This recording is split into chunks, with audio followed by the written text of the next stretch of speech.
બુલેટિનમાં સૌથી પહેલા વાત કરીએ જીપીએસસી પરીક્ષાના ઉમેદવારો માટે આવી રહેલા એક મોટા સમાચાર પર તો 2023-24ની જે ભરતી હતી તેના માટે ઇન્ટરવ્યુની તારીખ જાહેર થઈ ગઈ છે। જીપીએસસી વર્ગ 1 અને 2ની ભરતી માટેના ઇન્ટરવ્યુ જાહેર થયા છે। લાંબા સમયથી આ ભરતીની પ્રક્રિયા અટકી હતી અને આખરે હવે ઉમેદવારો માટે એક આશાનું કિરણ સમાન સમાચારો આવ્યા છે। ઇન્ટરવ્યુની તારીખ જાહેર થઈ ગઈ છે। 25મી એપ્રિલ આસપાસથી ઇન્ટરવ્યુ શરૂ થવા જઈ રહ્યા છે।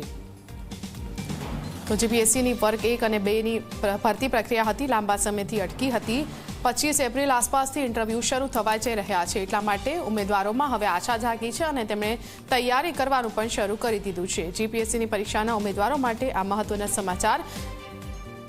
એક પરિપત્ર પણ જાહેર કરવામાં આવ્યો છે। 2023-24ની જે ભરતી હતી તેના માટે ઇન્ટરવ્યુની તારીખ આખરે જાહેર થઈ ગઈ છે। ઉમેદવારો માટે રાહતરૂપ સમાચાર અને સાથે હવે તેઓ તૈયારીમાં પણ લાગી ગયા છે।